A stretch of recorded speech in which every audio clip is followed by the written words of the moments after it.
أشهد أن لا إله إلا الله وحده لا شريك له وأشهد أن محمدا عبده ورسوله أما بعد فأعوذ بالله من الشيطان الرجيم بسم الله الرحمن الرحيم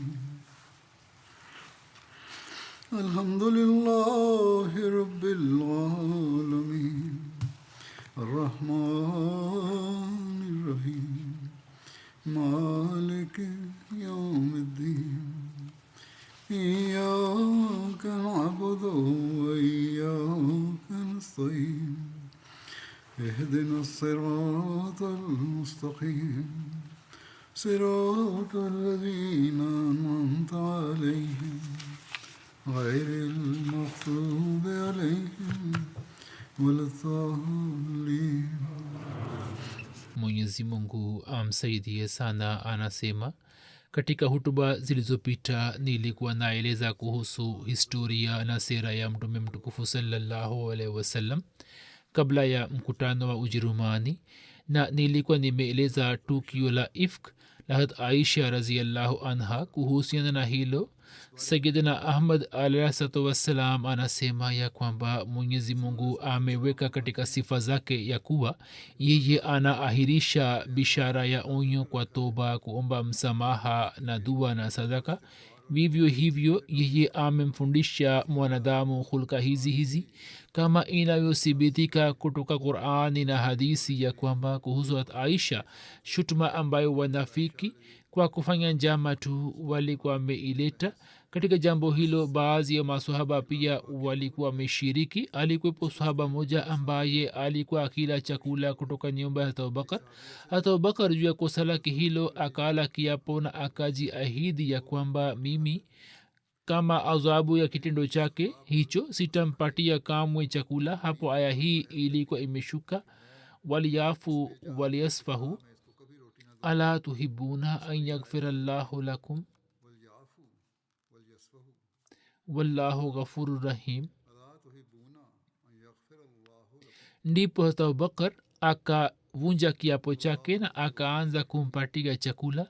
Hata Masihi Maud anasema ya kwamba kwa msingi huo ni sehemu ya hulka za Kiislam ya kwamba ikiwa ahadi ifanywe kama onyo, kuivunja ni sehemu ya hulka njema. Kwa mfano, kama mtu ale kiapo kuhusu mtumishi wake kwamba mimi lazima nitampiga mara 50, basi juu ya kutubu kwake na kuomba msamaha, kumsamehe ni suna ya Islam ili ashike rangi ya hulka za Allah. Lakini kuahirisha ahadi si halali. Ataulizwa juu ya ahadi yake, lakini hataulizwa juu ya kuacha jambo linalohusika na onyo.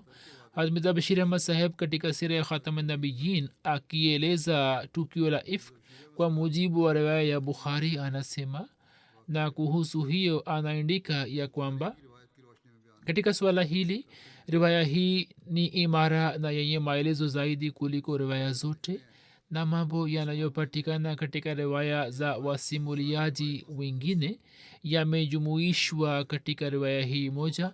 Pamoja na hayo, riwaya hii inaangazia hali ya maisha ya ndani ya mtume sallallahu alaihi wasallam ambayo mwanahistoria yeyote hawezi kuyaacha, na pia kwa mujibu wa uimara wake riwaya hii ina daraja kubwa isiyo na mashaka yoyote.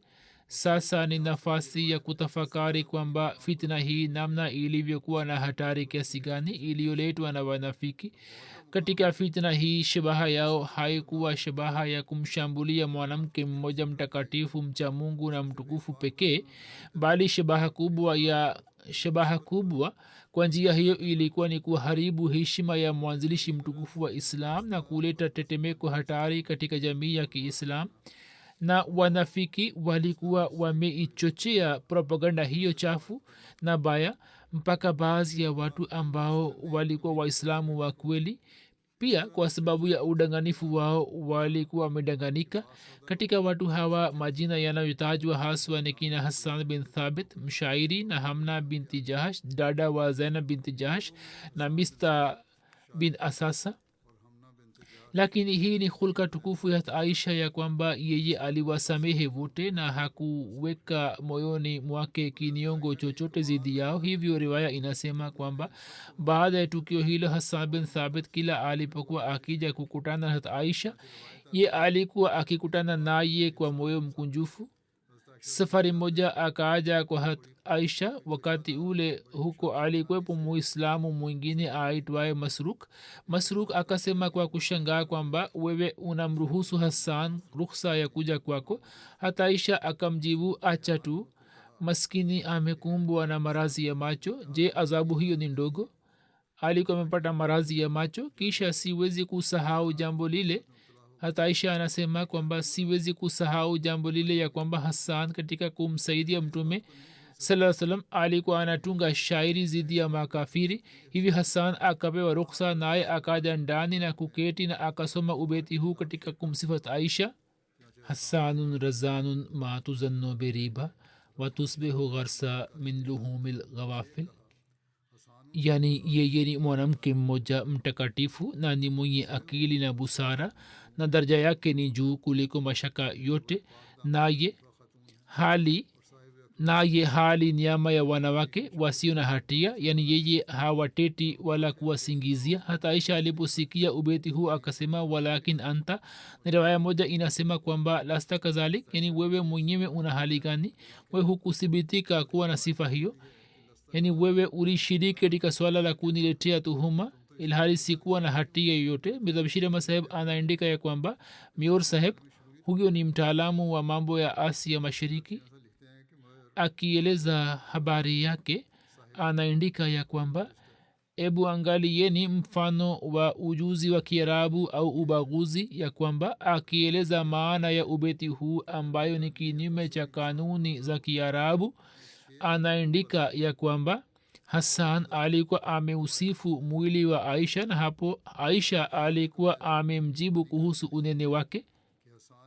mirza bashir ahmad saheb anaandika ya kwamba katika kueleza kisa hiki moyor saheb amekosea makosa mabaya sana. kwa mfano anaandika kwamba safwan na aisha hawakuweza kufika kwa jeshi njiani na kisha baadaye wakaingia madina, ilhali jambo hilo ni batili kabisa lisilo na msingi wowote, kwani inathibitika kutoka hadis na historia ya kwamba safwan na aisha baada ya masaa machache njiani walikuwa wamekuja kukutana na jeshi la kiislam.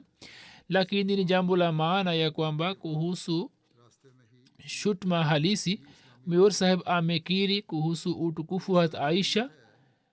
hivyo ye anaandika ya kwamba maisha ya aisha kabla na ya kisa hicho na ya baadaye yanatuambia kwamba yeye hakuwa na hatia, japokuwa kiakili na kihoja tuhuma hii inathibitika kuwa ya uongo tu, kwani tukiacha tukio hili dogo tu kwamba aisha alikuwa amekaa nyuma ya jeshi la kiislam na kisha akafika baadaye pamoja na safwan, waigoleta tuhuma hawakuwa na jambo lote, yani hawakuwa na ushahidi wote wala uthibitisho, na ni dhahiri ya kwamba tuhuma haiwezi kuchukuliwa kuwa kweli mpaka ithibitike kuwa kweli, haswa kuhusu watu ambao maisha yao yawe shahidi juu ya utakatifu wao. lakini kwa ajili ya kuwapa waislamu imani zaidi na pia kwa ajili ya maswala ya namna hiyo ipangwe kanuni ya msingi. katika siku za usoni wahyi wa mungu ukashuka ambao ikibatilisha tuhuma hiyo ikathibitisha utakaso wa aisha na safwan bin muattal, bali kwa ajili ya mustakbali kuhusu matukio namna hiyo ikaweka mbele ya dunia kanuni ya msingi ambayo ni mzamini mkubwa wa heshima na watu na amani ya jamii na hulka za kaumu. hatmusleh maud raziallahu anhu akieleza sababu ya kumletea hat aisha tuhuma anasema ya kwamba tunatakiwa kuangalia ya kwamba tuhuma ambayo ilikuwa imeletwa kwa hat aisha raziallahu taala anha shabaha yake haswa ilikuwa ni nini. sababu yake haiwezi kuwa hivi kwamba watu hawa walikuwa na uadui na hat aisha. mwanamke mmoja ambaye anaishi ndani ambaye hana uhusiano wowote na siasa, ukazi, nyazifa, ugawaji wa mali, mapigano au kuvamia kaumu za uadui, utawala, uchumi, mtu atawezaje kujenga ubaguzi dhidi yake? basi haiwezi kuwa sababu yoyote kujenga ubaguzi kwa hata aisha. Kuhusu tuhuma hiyo kunaweza kuwepo sura mbili tu. moja, mungu apishe mbali tuhuma hiyo iwe kweli, jambo ambalo muumini mmoja hawezi kukubali kwa hata kwa sekunde. Katika sura hii kwamba mwenyezi mungu kutoka arshi amebatilisha wazo hilo chafu. Na sura ya pili inaweza kuwepo ya kwamba hata aisha alikuwa ametuhumiwa ili kuwapatia wengine mazwara. Sasa tunatakiwa kutafakari kwamba walikuwa kina nani ambao kuwazalisha kungeweza kufaa kwa wanafiki na viongozi wao, na kwa kutumia kina nani na nani wanafiki wangeweza kudhihirisha uadui wao. Kwa kutafakari kidogo tu tunaweza kujua ya kwamba kumletea hata aisha tuhuma watu wawili wangeweza kushambuliwa.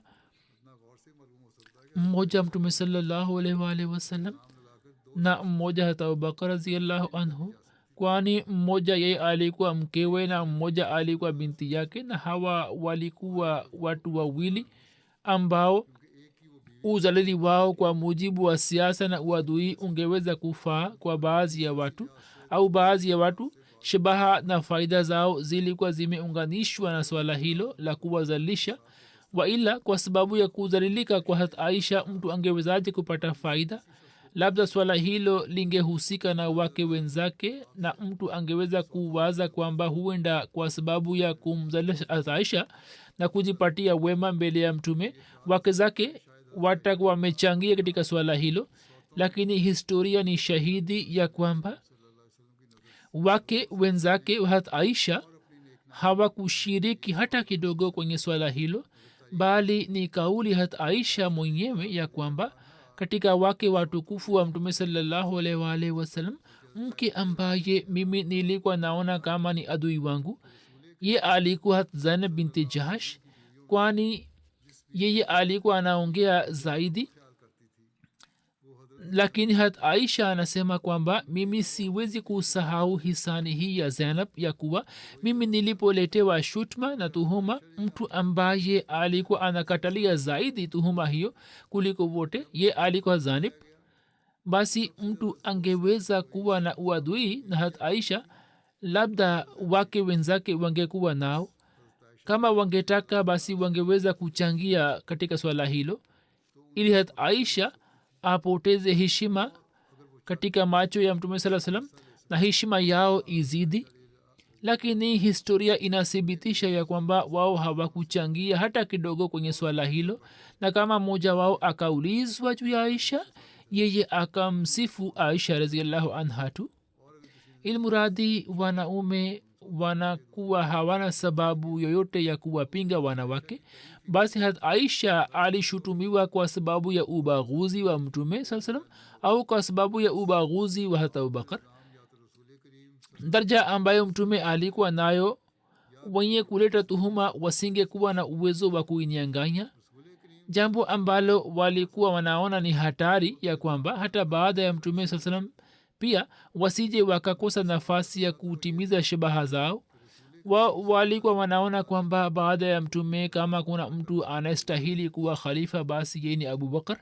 Basi wakiona hatari hiyo wakamletea hat aisha tuhuma ili hat aisha apoteze heshima katika macho ya mtume saa salam, na kwa sababu yake daraja aliyokuwa na hat abubakar katika waislamu hiyo pia ipotee, na waislamu wakimchukia hata abubakar waachane na upendo ule waliokuwa nao moyoni. Na hivyo baada ya mtume sallallahu alaihi wasallam mlango huo wa hata abubakar kuwa khalifa ufungwe kabisa. Ndiyo sababu ya kwamba mwenyezi mungu baada ya kueleza tukio hili la ifk la aisha ameeleza habari ya ukhalifa vile vile katika Qurani tukufu na kwenye sura an-Nur. Katika hadisi inapatikana kwa uwazi kwamba sahaba walikuwa wanaongeana na kusemeana kwamba baada ya mtume kama kuna mtu mwenye daraja basi yeye ni abubakar. Katika hadisi inapatikana kwamba safari moja mtume sallallahu alaihi wasallam alimwambia aisha, e aisha, mimi nilikuwa natamani kwamba nimteue abubakar baada yangu, lakini mimi najua kwamba allah na waumini hawatarizika juu ya mtu yoyote isipokuwa yeye tu, yani watamchagua abubakar kama khalifa. ilmuradi maswahaba kwa yakini walikuwa wanaelewa kwamba baada ya mtume kama kuna mtu mwenye daraja kati yao basi yeye ni abubakar na yeye ndiye anastahiki kuwa khalifa wao. maisha ya makka ni maisha ambapo haikuwa swali la utawala na nizamu, lakini katika madina baada ya kuja kwa mtume sallallahu alaihi wasallam utawala ulikuwa umepatikana na swali likaanza kuibuka moyoni mwa wanafiki kwamba baada ya mtume sallallahu alaihi wasallam asije akapatikana khalifa na nizamu ya kiislamu iwe ndefu na sisi tusije tukaangamia kwa milele. walikuwa maadui walifikiri hivi kwa sababu ya uji wa mtume katika madina matamani yao mengi yaliko yamepotea bure. inathibitika kutoka historia kwamba katika madina makabila mawili ya uarabuni aus na khazraj daima walikuwa wanapigana na kubishana. walipoona kwamba kwa sababu ya vita hii haiba ya makabila inaharibika na inakaribia kuisha, wao wakafanya suluhu baina yao na wakaafikiana kwa pamoja kwamba tuungane kwa pamoja na mtu mmoja tumfanye kuwa mfalme wetu. hivyo aus na khazraj wakafanya suluhu na ikaamuliwa kwamba abdullah bin ubay bin sulul afanywe kuwa mfalme wa madina. na baada ya kufikia muafuka huo wakaanza kujiandaa kwa ajili yake na wakatoa amri kwamba taji kwa ajili ya abdullah bin ubay bin sulul itengenezwe. katika muda huo mahujaji wachache wa madina wakarejea kutoka makka wakaeleza kwamba nabii wa zama ya mwisho ameshazihiri katika makka na tumekuja kufanya baiati yake. hapo kuhusu madai ya mtume yakaanza kuongelewa mambo mbalimbali na baada ya siku kadhaa watu wengine wakaenda makka na wakafanya baiati ya mtume saa salam. kisha wao wakamwomba mtume kwamba yeye kwa ajili ya malezi na mahubiri yetu atume mwalimu pamoja nao.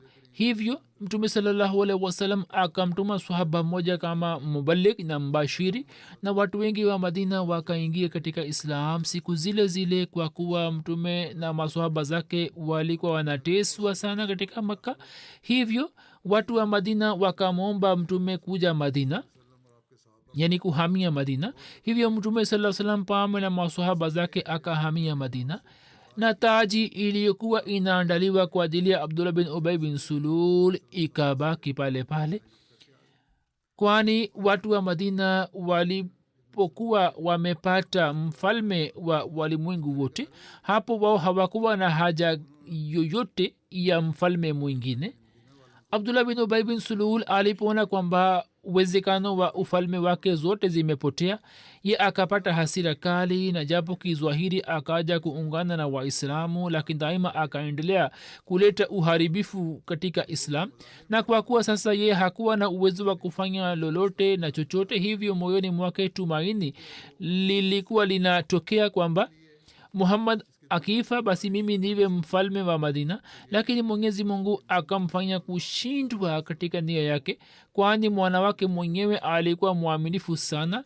maana yake ndiyo hii kwamba hata kama angekuwa mfalme, hata baada yake utawala ungeingia katika islam. na pamoja na hayo mwenyezi mungu akamfanya kushindwa kwa njia hii ya kwamba nizamu mpya ilipoanza kwa waislamu, wao wakaanza kumuuliza mtume maswali mbalimbali ya kwamba kuna njia gani ya kuendesha utawala wa kiislam, baada yako islam itapata sura gani na waislam wanatakiwa kufanya nini. abdullah bin ubay bin sulul alipoona hali hiyo akaanza kupata hofu kwamba sasa utawala wa islam utapatikana katika sura hii, kwamba ye hatakuwa na sehemu yoyote ndani yake. nia yake ilikuwa ni kubadilisha hali hiyo. hivyo kwa ajili yake alipotafakari akaona kwamba kama kuna mtu ambaye anaweza kusimamisha utawala wa kiislam juu ya kanuni za kiislam, yeye ni abubakar. na baada ya mtume jicho la waislamu linamwona yeye tu, ambao wanamwona akiwa na heshima kuliko wote. basi yeye akaona ni kheri kwake kwamba afanye mpango wa kumzalilisha na afanye mpango wa kumwangusha katika macho ya watu, bali hata katika macho ya mtume pia aangushwe, na nafasi ya kutimiza nia yake akaipata kwenye vita.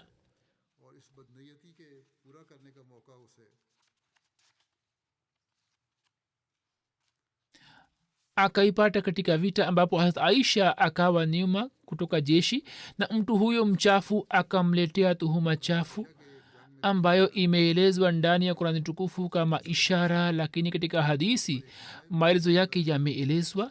Abdullah bin Ubay bin Sulul nia yake ilikuwa ndiyo hii kwamba kwa kufanya hivi hata Abubakar radhiyallahu anhu atazalika katika macho ya watu na uhusiano wake kwa mtume pia utaharibika, na katika kustawi kwa nizamu hii kutatokea ufa ambayo kustawi kwake alikuwa anaona kwamba ni jambo la yakini, na kwa sababu yake matamanio yake yaliko yakishindikana, kwani mnafiki daima anaona mauti yake kuwa mbali na anaendelea kupiga hesabu kuhusu mauti za wenzake. Hivyo Abdullah bin Ubay bin Sulul alikuwa anaona mauti yake umbali na alikuwa hajui kwamba katika maisha ya mtume atakufa kifo kibaya. Alikuwa anawaza kwamba mtume akifa basi yeye atakuwa mfalme wa Arabuni, lakini sasa akaona kwamba wema na uchamungu na utukufu wa Abubakar unakubaliwa katika Waislamu, na mtume sala salam asipokuja kusalisha Abubakar anaswalisha katika niaba yake. Waislamu wakikosa nafasi ya kumuuliza mtume fatwa fulani basi wanamuuliza Abubakar. Kwa kuona hayo, Abdullah bin Ubay bin Sulul ambaye alikuwa na matumaini ya kuwa mfalme wa siku za usoni akapata hofu sana. Ye akataka kuondoa hofu hiyo. Hivyo kwa ajili ya kuondoa hofu hiyo na kupoteza heshima ya Abubakar kwa Waislamu, yeye akamletea hata Aisha tuhuma hiyo, ili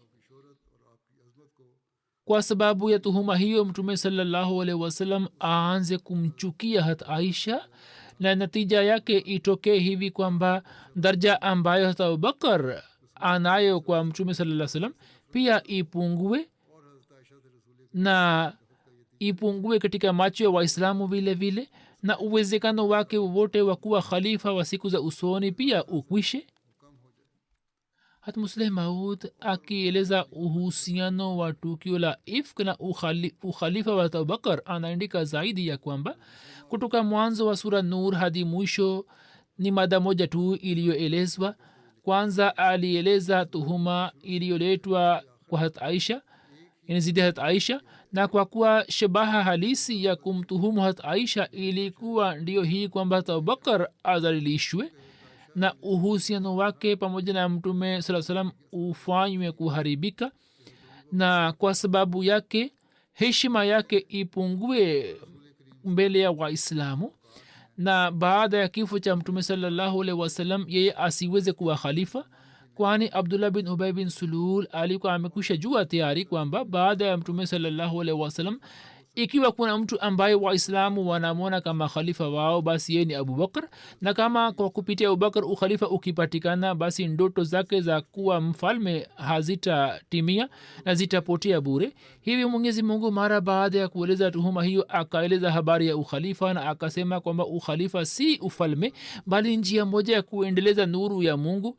Hivyo kustawi kwake Mungu ameweka mkononi mwake, kupotea kwake ni kama kupotea kwa nuru ya utume na nuru ya uungu.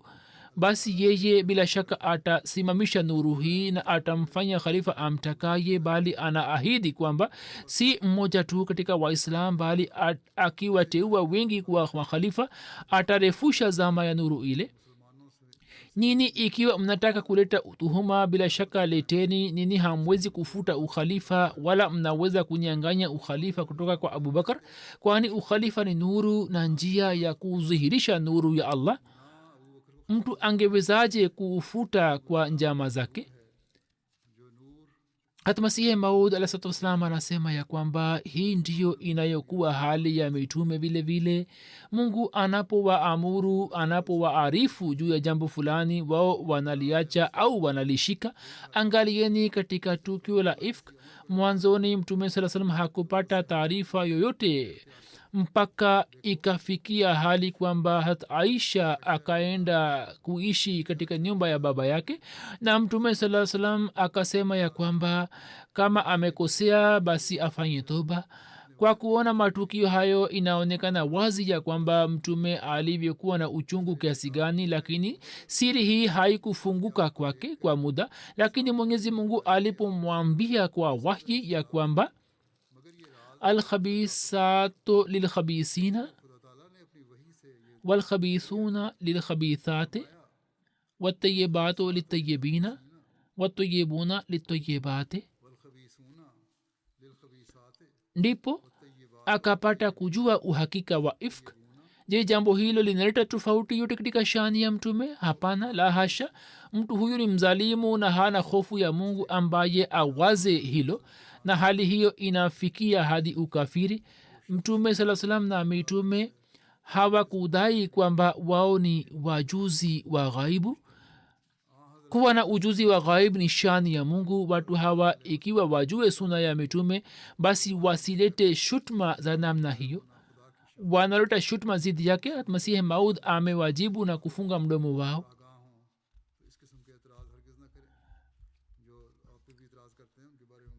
mtume sallallahu alaihi wa alihi wasallam alikuwa amefanya suluhu baina ya aus na khazraj.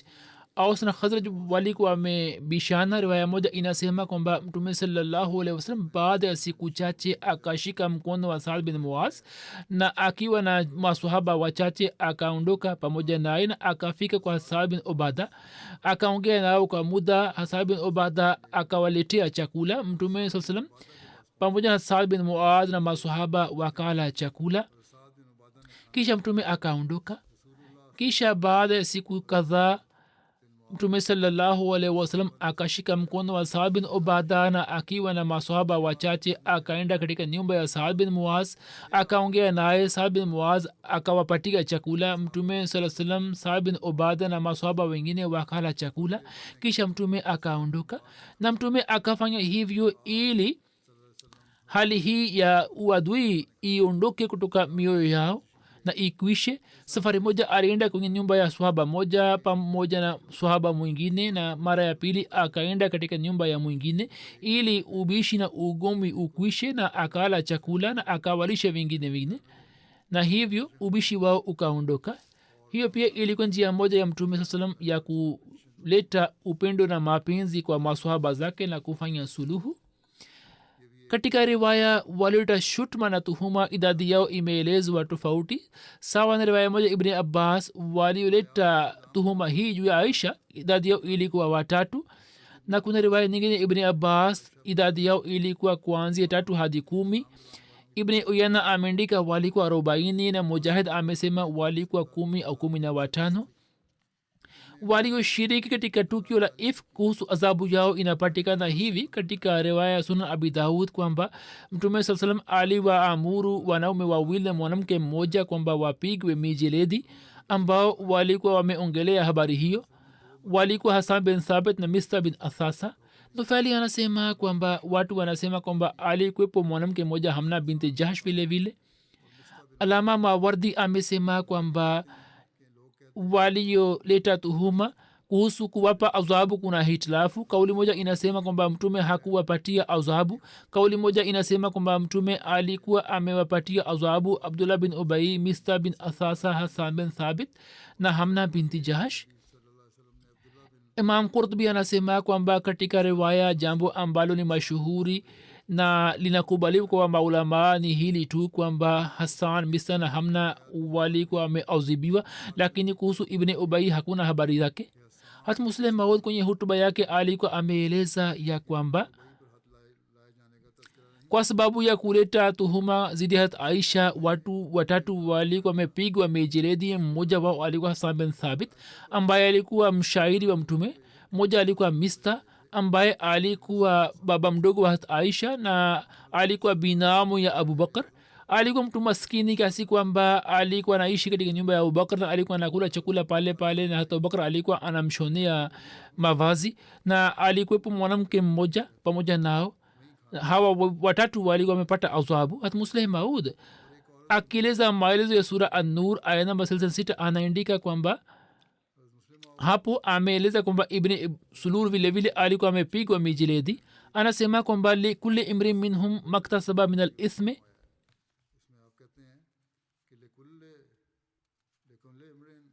yani miongoni mwa hawa walileta shutuma na tuhuma kama walivyochuma basi azabu watapata azabu hivyo walioshiriki katika tuhuma hii walipigwa mijeledi 80 kisha alisema waladhi tawalla kibrahu minhum lahu azabun azim yani mtu ambaye alikuwa mkubwa wao na alikuwa mwanzilishi wa fitna yote yani abdullah bin ubay ibn sulul sisi tutampiga mijeledi na pia tutampatia azabu vile vile na sawa na habari hii alipigwa mijeledi na kisha kutoka allah akapata azabu na yeye kwenye maisha ya mtume akafa kifo kibaya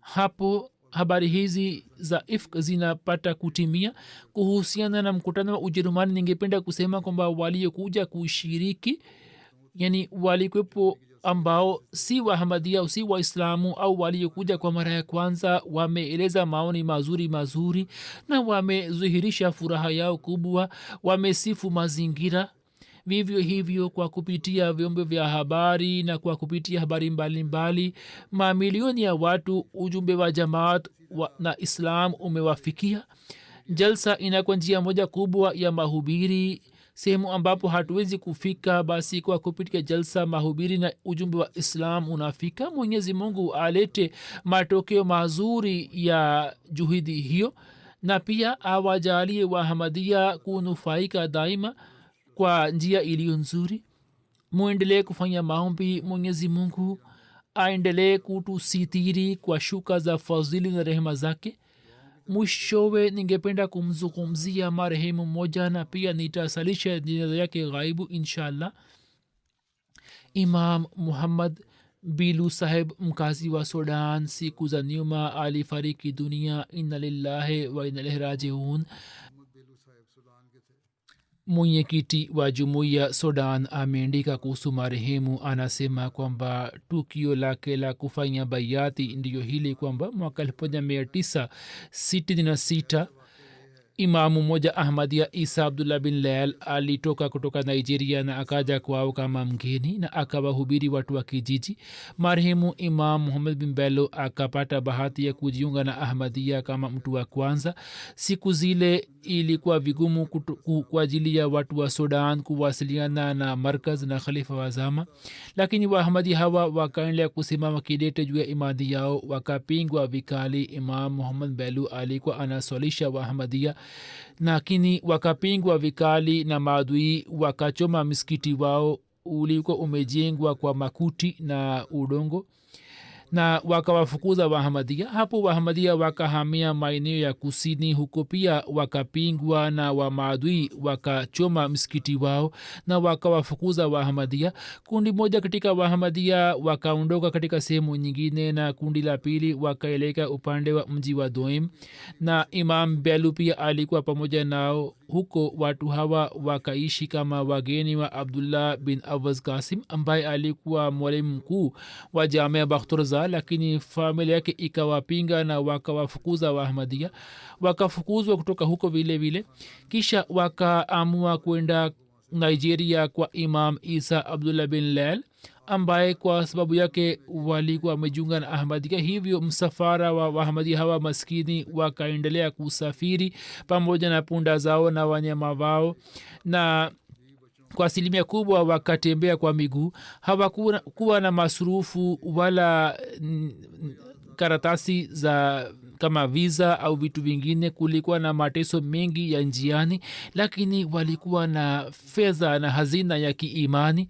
wakaendelea kutunza imani yao na wakaendelea kusafiri na hawakujitolea imani yao mwisho wakafika nigeria na wakaishi kwa imam isa bin lail kwa miaka 13 kisha imam isa kwa msingi wa ndoto moja akawashauri kurejea sudan imam saheb hakupenda jambo hilo na imam isa akasema kwamba hapana hiyo ni amri niliyopata kutoka mungu wangu hivyo wakarizika kurejea sudan imam isa alikuwa ameambiwa katika ndoto kwamba watu hawa watarejea sudan baada ya miaka mitatu ilipotimia wahajiri hawa ahmadia wakajitokeza ili kuelekea watani wao imam muhammad bilu akarejea sudan akaenda kuishi katika kijiji cha kundeza. jambo hili ni la mwaka 2010 na baada ya kurejea wahamadia hawa nchini sudan, nchini nigeria, shirika la boko haram likapatikana. kama wahamadia hawa wa sudan wangekuwepo nigeria wakati ule, labda shirika hilo hatuji kwamba lingewatendea vipi. wakati ule akaelewa kwamba kulikuwa na hekima gani katika kurejea kwao kutoka nigeria. lakini baada ya kurejea kuneza wakapingwa vikali. msikiti wao walikuwa wamejenga ukateketezwa tena na wakashambuliwa na kesi zikaingizwa zidi yao na kisha wakafukuzwa kutoka kijiji chao. kisha vita iliyopo sasa ikaanza na hali ikaharibika kwenye nchi nzima ya sudan, na sasa hakuna mtu ambaye ana amani. wahamadi hawa pia wakasambaa katika maeneo mbalimbali ya sudan ili kujisalimisha kwa ajili ya kutafuta amani, na wakati huu pia wanaendelea kuishi katika maeneo mbalimbali maisha yenye mateso. mwenyezi mungu ampandishe marehemu katika daraja, amghofirie na atunze imani za wahamadia wengine waliopo. mwenyezi mungu abadilishe hali zao.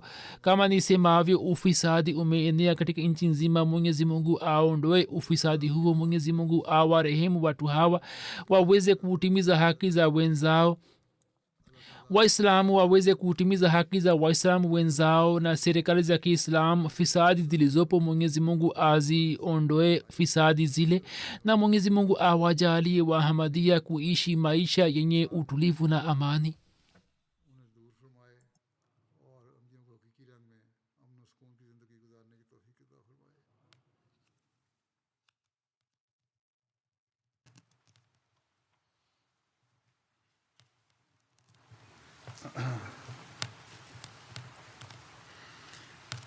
Alhamdulillah, alhamdulillah, nahmaduhu wa nasta'inuhu wa nastaghfiruhu wa nu'minu bihi wa natawakkalu alayhi wa na'udhu billahi min shururi anfusina wa min sayyiati a'malina.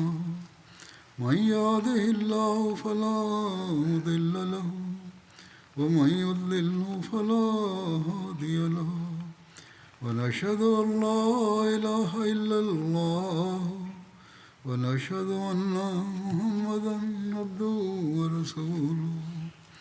عباد الله رحمكم الله، إن الله يأمر بالعدل والإحسان وإيتاء ذي القربى وينهى عن الفحشاء والمنكر والبغي يعظكم لعلكم تذكرون.